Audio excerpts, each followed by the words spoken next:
Qiang Jin Jiu. Book 1, I Was an Outcast Liege. Chapter 62, Family Background. Liege Unhung never spoke of his birth mother to anyone else because the topic was sore spot for him. His birth mother was from the Yu clan and did not have an imperial concubine title but was just a lowly palace maid.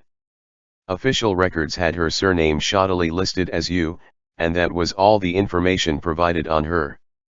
When Liege Unhung was still in swaddles, Emperor Xian's birth mother, Lady Lu, brought him back into her palace, but she merely fed and clothed him. His lack of education and skills today was all because no one remembered him when he was supposed to start his studies. Subsequently, he spent all his time playing with the eunuchs. He did not have an imperial concubine mother, only a nanny. His nanny was the lover of the personal eunuch serving Emperor Xian. She was haughty and she treated Liege Unhung cruelly. Every day, she dressed him up until he looked all fine and presentable, yet he often woke up hungry in the night. Liege Unhung did tell his older brother about this once, and Emperor Xian threw a fit at his personal eunuch. The eunuch then went back to cuss and hit the nanny. The next day onwards, the nanny gave Liege Unhung the cold shoulder and served him cold meals. She never hit him, but she had a tongue so sharp and cutting that Liege Unhung never dared to mention it to anyone again. Before he learned how to speak properly, he already knew a whole plethora of vulgar words. His nanny told him that his birth mother was a cheap whore from the palace. Because of her secret pregnancy that was the result of an illicit affair, she was kept indoors by the former lady of the palace to recuperate. Although the word used was recuperate, she never left the compound for years and was deathly ill. She even kept harboring the wishful thinking of getting the chance to meet her son and speak to him. When Liege Unhung was 5, Emperor Guangcheng came to Lady Lu's palace to check on the progress of the schoolwork of Li Jianyuan, who later became Emperor Xian. As they were speaking, Liege Unhung, who was playing with cricket with others, was seen by Emperor Guangcheng, who then called him to come over. That was his first time meeting his father. Guangcheng Emperor asked him about some writings. Liege Unhung held the cricket tightly in his hands and did not dare to look at Emperor Guangcheng. He was unable to speak eloquently either, often stuttering and ignorant of what was being asked of him. Emperor Guangcheng found him stupid. Liege Unhung was already 5, yet he was still unable to articulate himself well, did not have an ounce of decorum, and seemed to be timid. He did not have the aura of a royal scion at all. Liege Unhung really wanted to talk to Emperor Guangcheng, but he was afraid. He did not think that this person was his father, and he even started crying during the lengthy questioning. This made Emperor Guangcheng disdain him utterly. Thus, that first time was also the last time he saw Emperor Guangcheng. It was only when Emperor Guangcheng left that Liege Unhung realized that he had unknowingly squashed the cricket in his hand to death. Li Jianyuan thought that this younger brother of his was useless. His health was still fine then, and he was the prince after the crown prince, who was the most in favor. He pitied Liege Unhung, so he pleaded with Emperor Guangcheng and started to bring Liege Unhung along to classes with him. Liege Unhung got to know his brothers, but they were all living in the lap of luxury. He slowly came to the realization that people around never treated him like his brothers. They ridiculed him as they spoke of protocols and propriety to make him bow to them. Liege Unhung did not understand. He did not have to kneel and kowtow to his brothers on seeing them, but this was what he was being told. When he did so, not one eunuch or palace maid went forward to help him up. It was only when the crown prince and Li Jianyuan were around that everyone acted affectionately towards him. Liege Unhung would not say a word about it, and he had no one to tell either. Gradually, he stopped going to school on time. He started to play the fox with Li Jianyuan, feigning illness and sleeping in. He would not go if he could help it. Li Jianyuan felt that Liege Unhung was a lost cause who could not be taught and set straight. Subsequently, he came to give up on him, too. There was a time when Liege Unhung followed a eunuch through a dog hole. He squeezed his way through it and the eunuchs covered their mouths to snicker at him. They gave him candies from the imperial bakery. He was like a puppy seeking food, one that had been coaxed into wagging his tail for those few melted candies. It was in that dog hole that he obtained a lot of food he had never sampled before, and it was also from that dog hole that he saw his mother. Liege Unhung did not recognize Lady Yu. The eunuch egged Liege Unhung on, calling Lady Yu a feeble invalid, so Liege Unhung spat at her and called her the same. Lady Yu leaned against the wall, crying as she looked at him. Liege Unhung found this woman eccentric. The way she looked at him made the hair on his back stood on end, so much so that even he himself wanted to cry. After getting back, his nanny scolded Liege Unhung again. When Liege Unhung wanted to pee in the middle of the night, he heard the nanny having a secret rendezvous with the eunuch who had egged him into cussing. He was caught red-handed by both of them when he accidentally kicked the chamber pot. After he was done peeing, the nanny was afraid that Liege Unhung would tell on them, so after that night, she gave him lots of candies and never scolded him again, and instead treated him as though she yearned to hold him in her arms and coax him all day long. There were many kinds of candies, and one of them was called the silk-nested tiger's eye candy. There was only a little of it every day, which Liege Unhung was not allowed to eat. Instead, he followed behind Li Jianyun every day and gave it to him to eat.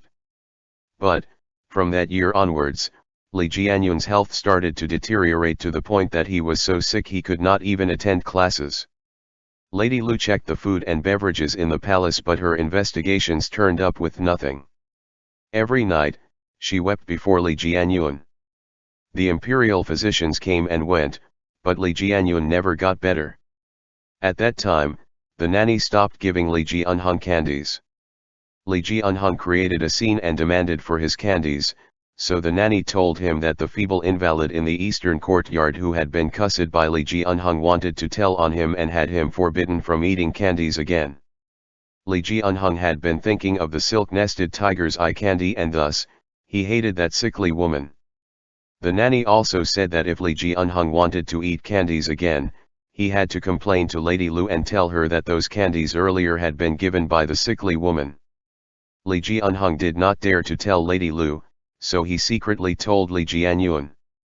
Li Jianyun looked at him from where he lay on the couch, and it was in that instant Liege Unhung felt that his elder brother resembled his father. Liege Unhung was roused awake in the night. The nanny led him out, where he heard splashing sounds from the main hall. From where he was behind the hanging curtain, he saw a blur of human figures. Li Jianyun, who was lying on the couch with an overcoat around him, beckoned to him. Liege Unhung ran over to him. That sickly woman was half naked, with her head pressed into the bucket of swill. Again and again, her head was forced into it. She choked and coughed out water, and water poured back into her nose and mouth. Her fingernails had been reduced to bloodied pulps from all that clawing. Li Jianyun held Liege Unhung and said nothing. The sight frightened Liege Unhung, and he looked back many times at Li Jianyun. But there was no smile on Li Jianyun's face, and so Liege Unhung did not dare to smile, too. When the woman was pressed into the bucket, a gurgling sound rang out. She raked her nails on the bucket in agony, her skinny fingers digging into the wood shavings, making the slits in her nails a dirty mess. Liege Unhung looked at her, but he could not remember her face clearly. But the sloshing sound stayed in his memory. The nanny was a tall and healthy woman. Liege Unhung did not like her. All the women he came to choose in the future were either petite or delicate. Liege Unhung did not like water either, as he found it filthy. After that night, the nanny started treating him well. Li Jianyun treated him well, too. It was just that no one mentioned his studies anymore, and Li Jianyun no longer kept him to practice calligraphy. Li Jianyun even assigned eunuchs to play with him. Liege Unhung was thoroughly free. He played the whole day until he fell asleep. When he grew to his teenage years and had to move to a separate residence, Li Jianyun sent quite a number of pretty women to his residence. Once Liege Unhung got a taste of them and understood the pleasure of indulging in beautiful women, he spiraled out of control. Until many years later, Liege found out that that sickly woman was Lady Yu. ******. My mother is the current Empress Dowager. Li Jianheng's fingers trembled. He seemed to be saying it to Shi Hongxian and at the same time, convincing himself of it as he muttered these words over and over like a man who had gone mad. Shi Hongxian sniffled and listened as Li Jianheng harped on. He could not help but grin as he said, "Your Majesty, to let everyone think this, the honor accorded to the Empress Dowager has to be sufficient.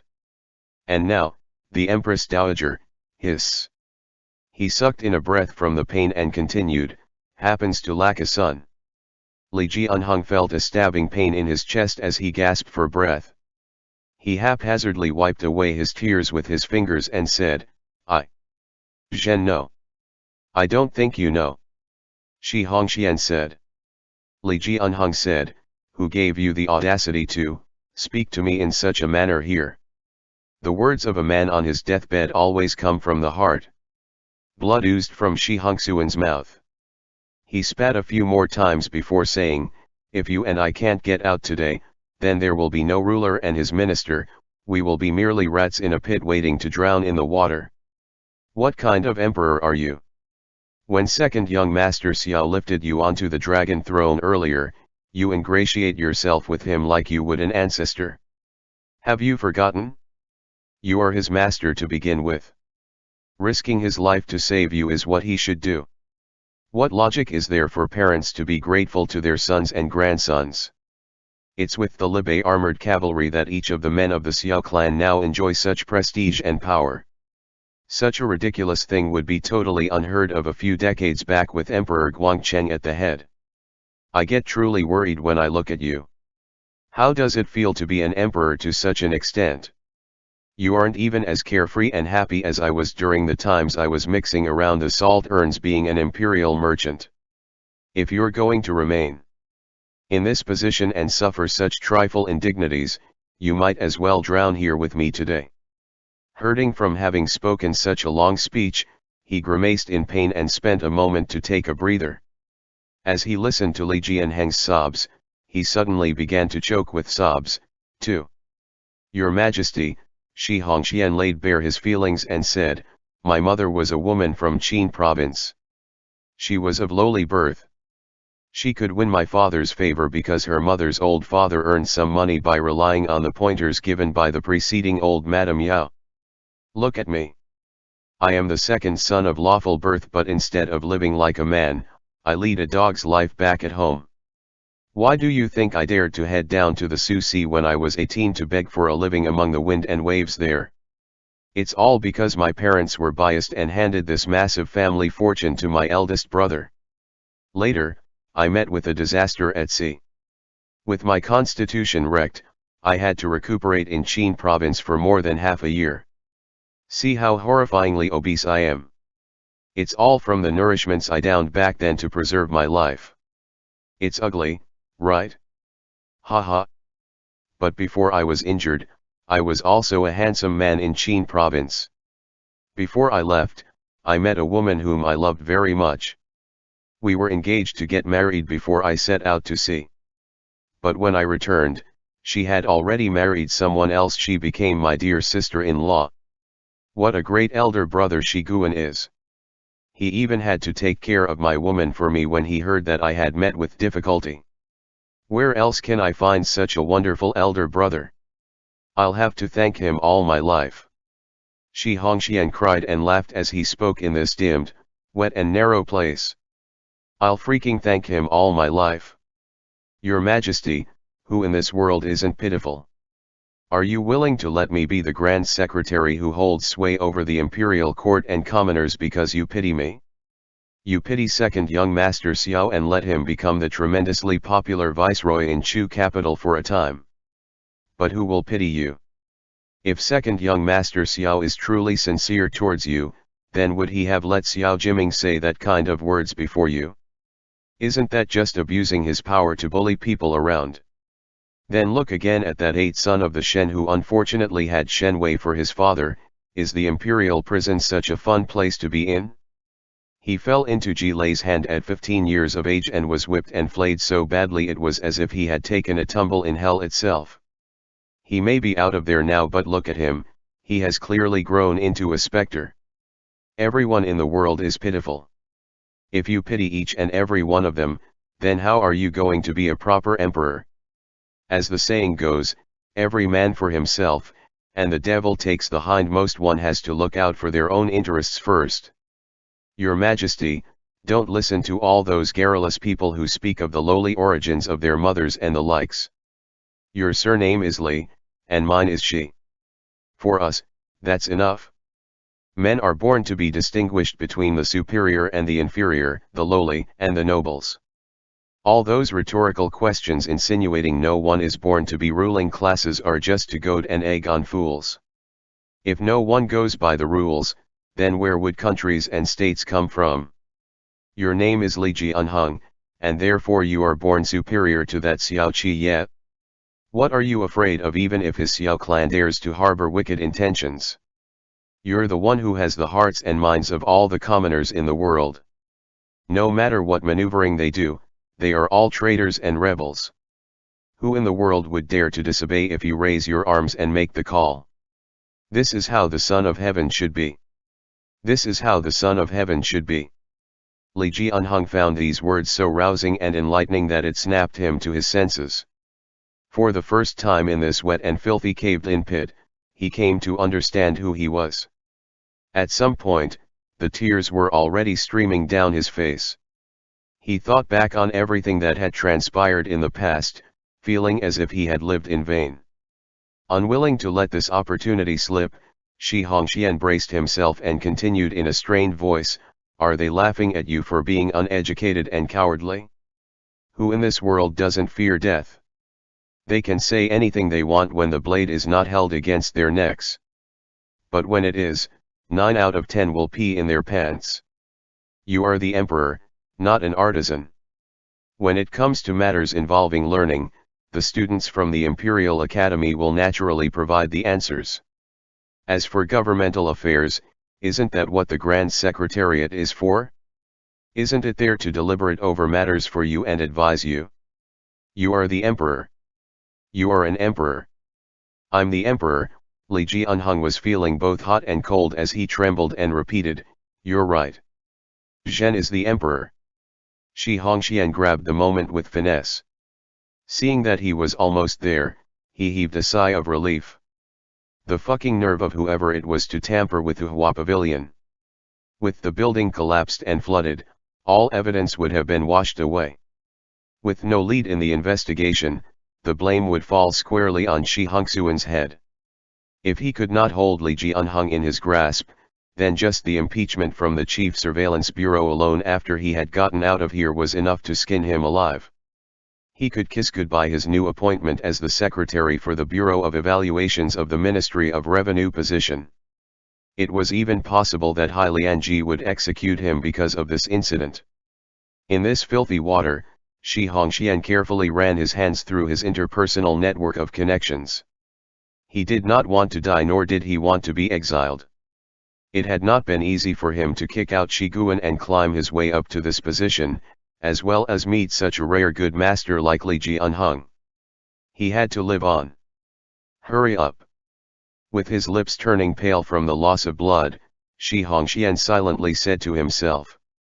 Shueziuzwo, Hai Lianji, Shen Zequan, and even Xiao Qi Ye. Whoever it was, hurry up and take him out of here. Liege Unhung must not die here. If he were to die here, all he had done in the past would go down the drain.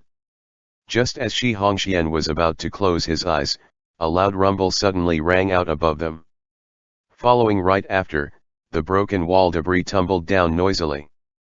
The stinky water also came pouring in as various voices mingled in the heavy rain. Shi Hongxian almost wept with joy. He heard Liege Unhung being hoisted up. Then, under the simultaneous shouts of the Imperial Army, the heavy weights pinning him down were lifted off from him. The stinky water was already up to Shi Hongxuan's waist. He shifted his arms and shouted, "Save, save."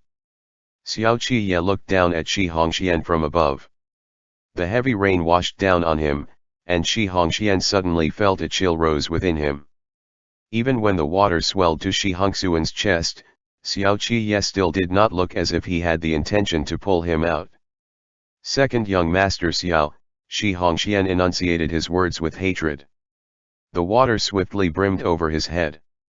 He struggled all he could as he choked on foul water and flailed about for survival. By the time Shi Hongxian was dragged up, he had already been submerged until his entire mouth reeked of sewage. As Xiao Qiye lifted him, he dug his fingers hard into Xiao Qiye's arms, cutting a sorry sight as he craned his neck and gasped under his breath, "Screw your mother." Xiao Qiye flipped his hand over to press him down, and Shi Hongxian clawed at the mud as the sludge filled his mouth and nose. This sense of suffocation made him rake and pull with all his might, but he could not make Xiao Qiye's iron arms budge even the slightest. Xiao Qiye had the intent to kill, but he could not hold him down to his death for real. The people at the back had yet to withdraw completely, and Liege had been awake and sober when he was taken out. Xiao Qiye lifted him by the back of his collar and lowered his head to say sinisterly, "Dare to say that to me again." End chapter. Qiang Jin Jiu. Book 1, I Was an Outcast Liege. Chapter 63, Dredge.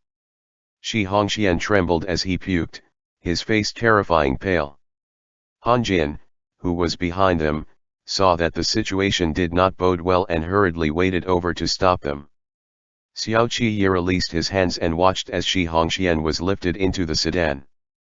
The rain was still pouring, and all the major and minor officials were crying as they chased after Liege and Heng's sedan and swarmed their way back to the palace gates. Pan Xiongju ran until his shoes fell off. The old man lifted the hem of his robe, panting and not forgetting to cry out, "Your Majesty." Everyone around them was more or less the same. Only Hai Lianji was as dignified as ever as he followed the sedan the entire way back to the palace. The imperial physicians, who have long been waiting, rushed over to meet them in a fluster, and the chaotic procession continued into the inner palace, where a plainly dressed Muru came to receive them. The moment she saw Liege all covered in blood, her tears began to flow. The Empress Dowager let Huazionji help her out and said in a hostile tone to Han Cheng, "It's one thing for you to be anxious, but why did you call a bunch of elder excellencies to run along? All of them are advanced in age and they have all got caught in the rain.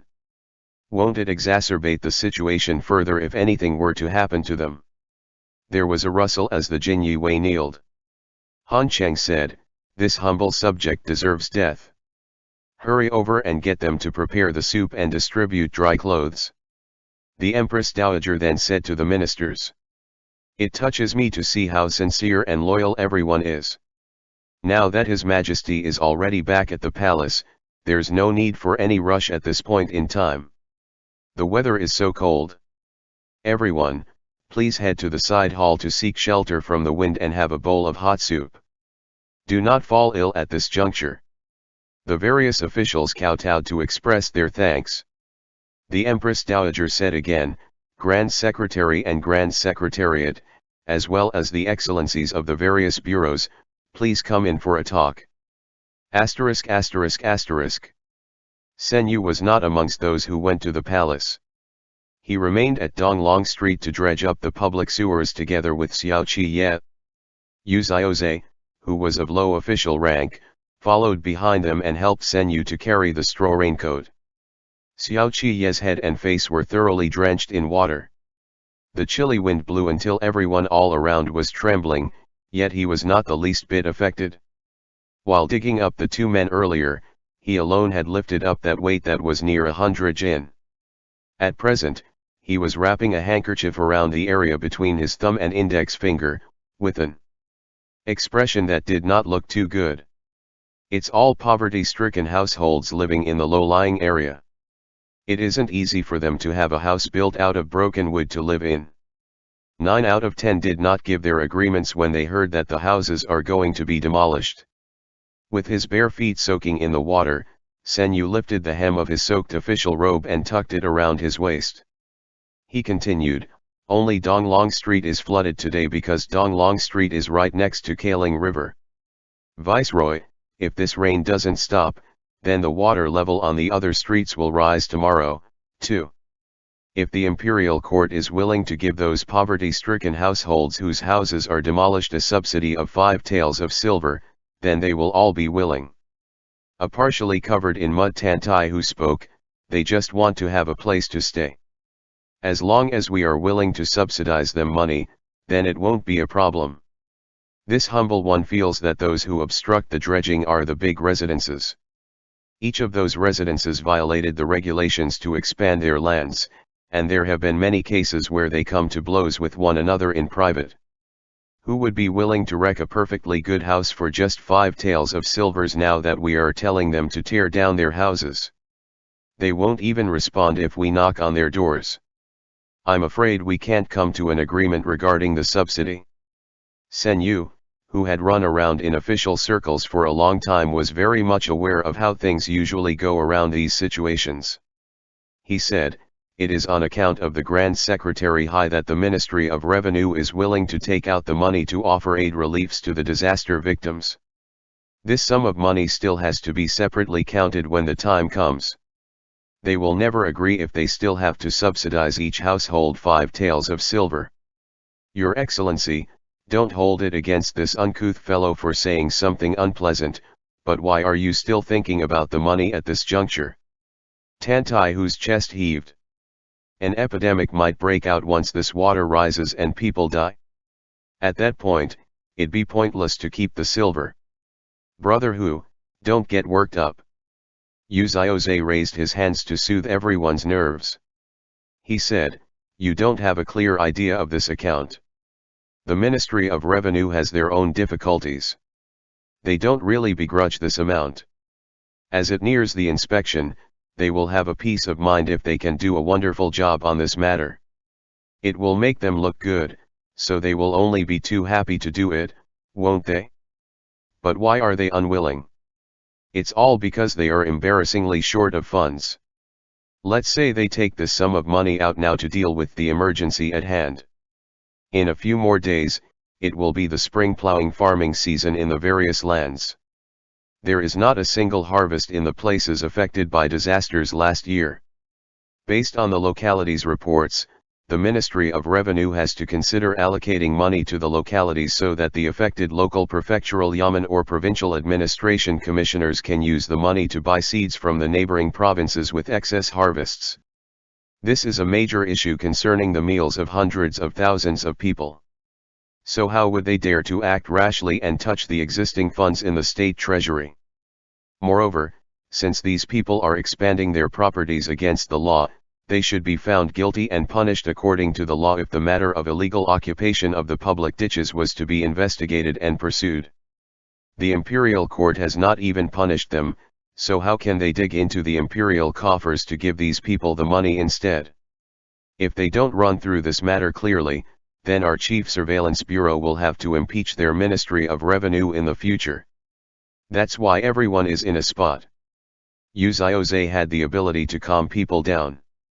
When those slightly accented words left his mouth, even the most major of issues could wait. What he said was the truth, and not because he was taking sides with anyone. The problem was precisely what he had stated. The locality's plowing and planting season in spring directly concerned Great Zhou's course of action this year. The army provisions of 2 major strategic frontier lands depended on the grain harvests of Zhuexi's 13 cities and He province's front line. So, no one dared to be careless about this.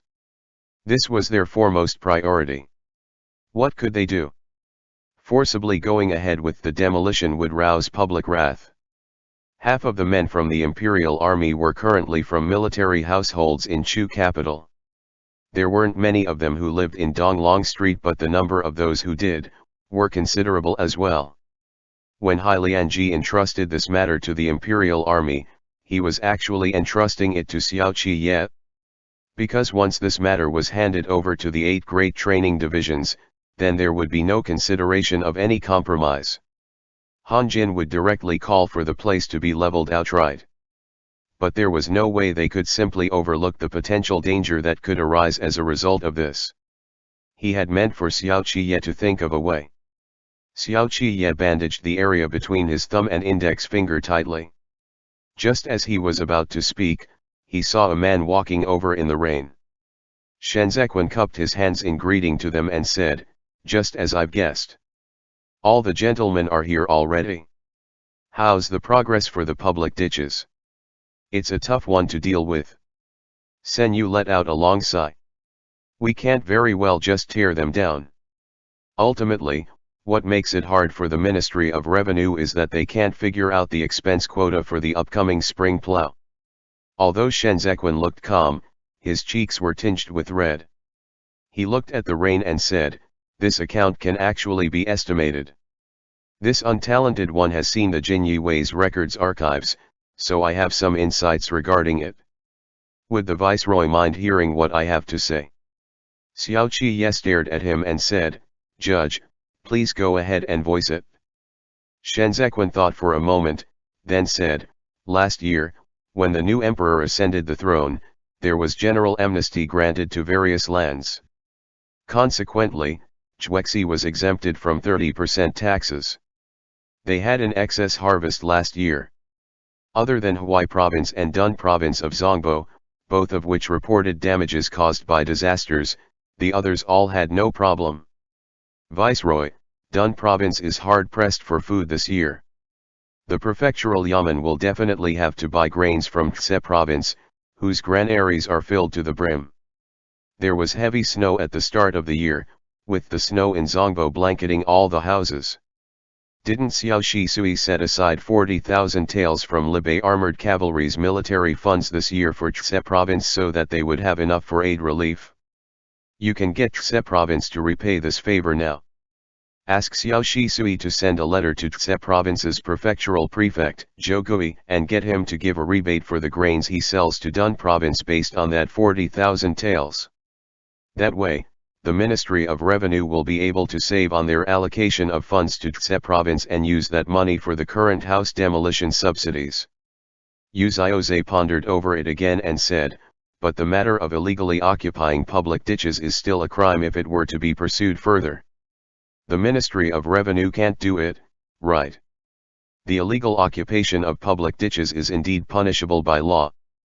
But special times require special treatment. We can't just follow the set rules and apply the same old rigid rules to the situation every time." Shenzequan paused for a moment. "The imperial court can't meet the disaster victims. So this subsidy is a kindness, an act of imperial magnanimity. It's most appropriate for His Excellency Sen to be the one to step forth and discuss this matter. The Ministry of Revenue is really not that hard-hearted either.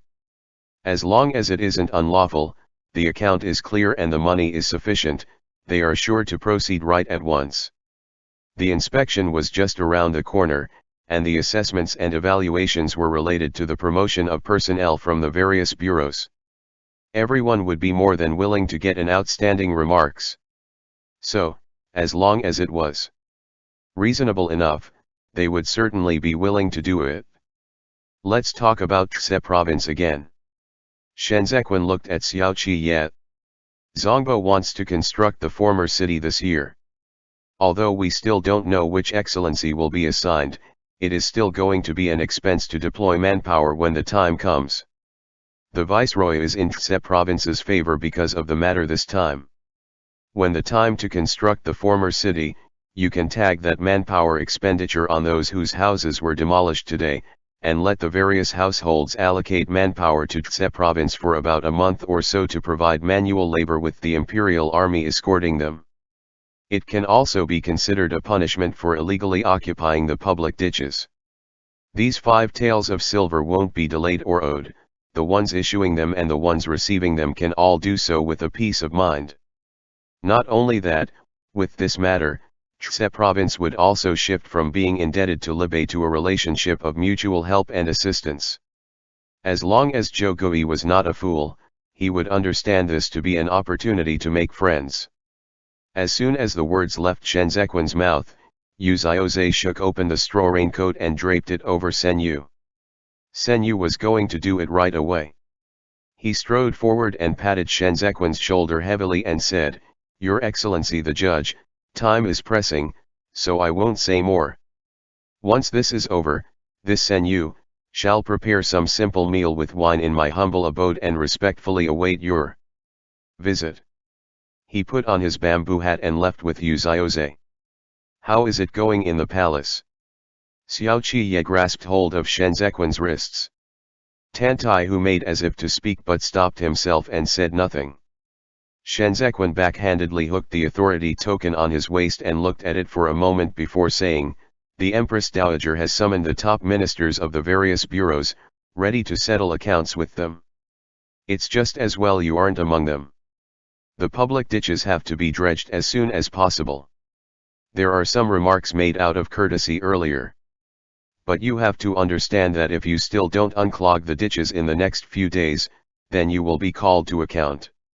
It was inappropriate for Xiao Qiye to touch Shen Zequan again as both men stood at this spot. But when he saw Shen Zequan getting doused with the rainwater until he looked visibly sick, he said, "The Secretariat elder told you to keep watch in the palace, so go back. You just need to sit in the office to drink a cup of hot tea with your eyes on the door. That's Han Cheng's job." Shen Zequan replied as he turned his head. "It worries me that Shifu is at the Temple of Penitence. There's no time to lose. Go about your work first. I have to follow the men from the Ministry of Revenue and handle the aid reliefs for the disaster victims behind the scenes." Xiao Qiye still wanted to say something, but Han Jin, at the other end, was already lifting his shoes and calling out to him. Xiao Qiye had no choice but to release his hands and retreated a few steps to turn around and leave with Tan Taihu and Chen Yang in tow. ******. Shen Zequan had a splitting headache, although the pouring rain cleared up his mind a little. He turned around to call out to Ji Qingqing and brought him towards the low-lying area. Dredging the public ditches was not an easy task. The work was dirty and tiring. The men from the Ministry of Revenue even had to change their shoes and lift their robes when they went into the water. Those on the job were all cowering under the awning, not even wanting to get wet. In any case, this was a task Hai Lianji gave to the Ministry of Works and the Imperial Army. They were merely here to assist. When Shen Zequan arrived, he saw that there were not even enough of those gathered around to count with all his 10 fingers. He knew that those at the bottom ladder of the Ministry of Revenue who were used to muddle along were the most slippery. Unless they had something to gain, they could not be ordered about. Ji Qingqing asked, "It's about to be dark soon. Why are there so few people?" Fawning and bowing to Shen Zequan in subservience, the official invited him for a seat and said, "We couldn't get them all here. The Imperial Army ahead of us didn't finish digging, did they? It's not too late to call for more people tomorrow morning once they are done digging tonight. There's no rush. Your Excellency, come and sit. Look at how soaked you are. Have this cup of hot tea. At least warm yourself up. Don't let yourself get too cold." Shen Zequan did not move. He looked at the awning and smiled. "Did you set this up yourself? Good job." That official held out the tea and grinned from ear to ear. "Of course. Everyone has been so busy, who'd be worrying about us? We could only build it ourselves." His voice trailed off. The Jin Yue stood solemnly behind Shen Zequan and watched him without so much a smile. Shen Zequan wasn't too bad as he received the tea and took a sip. The official tried to flatter him up. "This is fine tea from He Province, especially steeped for your excellency." Shen Zequan flipped his wrist and splashed the tea all over his face. The official yelled in shock and backed off. Shen Zequan tapped on the bottom of the upside-down teacup with his fingertips and cleared the cup of the tea leaves, all the while with the smile still on his face. Amidst the downpour, his smiling face was even more sweet and pleasing to the eyes. "As for this tea," Shen Zequan spoke gently, "consider it a toast from me to you. Why didn't you drink it?" The official hastily wiped the tea leaves off his face in a fluster and said, "Tea too quick. When the King of Hell calls for you, it won't do for you not to respond quickly." Throwing aside the teacup, Shen Zequan said, the Grand Secretary gave strict orders to the Jin Jiu to supervise and oversee the matter of aid relief. I reckon the order of immediate execution hanging around your neck isn't as tight as we'd like.